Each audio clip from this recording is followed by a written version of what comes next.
Hey, what's going on? I'm going to show you guys how to barbecue, actually smoke out a tri-tip piece of meat. It's Friday, just getting home from work. Tomorrow's Saturday, Labor Day weekend, first big day of college football, so I'm trying to prep this for tomorrow. Now let's get a closer look at it. This is what it looks like, and it's pretty fairly inexpensive, $7, and the weight on it's about you find these about 2-3 pounds. And next step here, let's cut the fat off of it and go ahead and marinate it. Okay, so we're going to go ahead and use Stubbs Barbecue Spice Rub. Now, I've used this on the tri-tip before. It's excellent. It tastes really good. There's a lot of good rubs on the market, and I've tried making my own, but it's a lot of work, and this one here works really good. So you're basically going to want to just soak it in this stuff. I was thinking about cutting the fat off of it, but it looks like the butcher did a pretty good job on this tri-tip. I definitely like to leave some fat on there. Fat definitely helps give it some flavor while we smoke this for hours tomorrow. Now you're going to want to go ahead and just make sure you cake it on there very good. And you're going to want to get both sides. As you can tell, the back of it here has plenty of fat.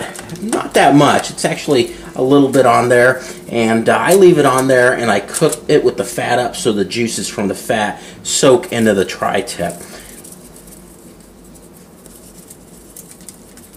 And you're just going to keep on spraying your rub, and we'll take it from there. Okay, now that you got your tri-tip completely rubbed out, your Stubbs barbecue rub, don't forget to make sure you get all the edges and flex the meat. Make sure you get it in all the little grooves, and go ahead and massage it like you're making love to it. But either way, just make sure it's done good. And what we're going to do is we're going to wrap it with foil completely, and then we're going to leave it in the fridge overnight. Okay, our tri-tip has marinated overnight with Stubbs' dry rub.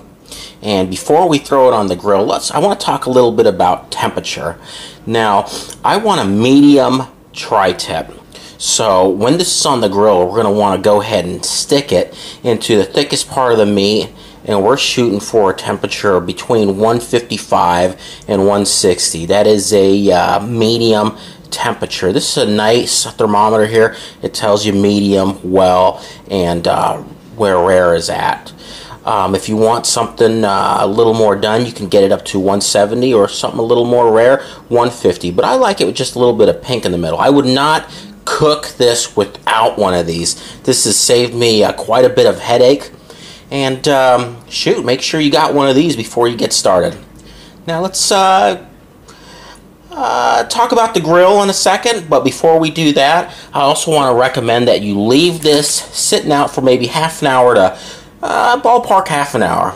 You want the meat to get up to room temperature. It's never good for it to it's never good for any type of beef to throw on the grill when it's cold. It's not good for it. Alright, let's go to the grill. Okay, so this is the grill setup that I have. I do have propane, and I also have a smoker. And I'm going to go through this entire bag of hickory, and I'm going to smoke it with indirect heat, meaning that the heat from my smoker over here is going to carry over into the main part where your tri-tip is going to sit at. So basically, I'm going to go through that entire bag, and it'll take about 3-4 hours. And I'm going to keep a temperature on the grill at 225 throughout most of the time. That'll give it a nice smoky flavor. So I'm going to go ahead and get the wood ready, and then once that's ready, I'm going to use the propane to get it in about 500 to 600 degrees with the hickory wood, so that way I can sear it, and then I can go ahead and get the slow smokiness of the hickory to start doing its job. Okay, so definitely keep in mind, this is just my favorite way to do it. I mean, you guys at home, you can do it pretty much any way you want. You can either do it with direct heat, straight on the grill, And with direct heat, basically you're going to run it at 500 to 550 and just flip it over every 15 minutes. And usually it'll take about 45 minutes to an hour to cook that way. But this way I like the smoky flavor of the hickory. You can also use other woods. Mesquite's another common one. Or I've even heard fruit woods like peach will give it more of a sweeter type of taste. Okay, so the grill's at about 550. And what I'm going to do with the tri-tip is I'm going to use direct heat with the power of the propane to go ahead and put a sear on it. You want to go ahead and do it on both sides. Probably take about 5 minutes, and then you flip it over for 5 more minutes while the fire is going. And that way it'll help it keep all the juices inside the meat.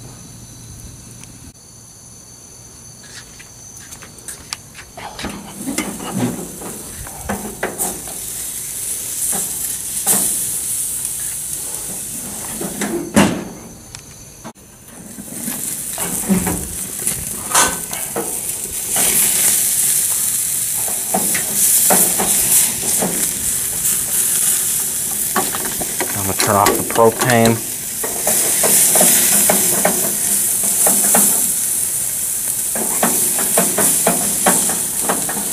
And I'm going to use the indirect heat method, which is the smoker over here, to go ahead and keep the meat cooking. And we're going to keep it cooking at 225 for the next couple hours. So I'm going to let you guys in on a little secret. The best way to cook a tri-tip is basically the way that you want to cook it. I mean, this is the way I like it, but you might like charcoal instead. You might like to do it quick on the propane instead. Basically, either way you do it, somebody is always going to say it's better this way or it's better that way. So basically, the best way to do it is the way you like it and the way you want it to taste.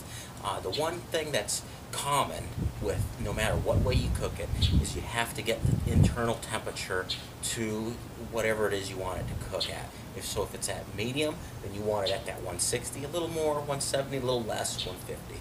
And just keep an eye on that.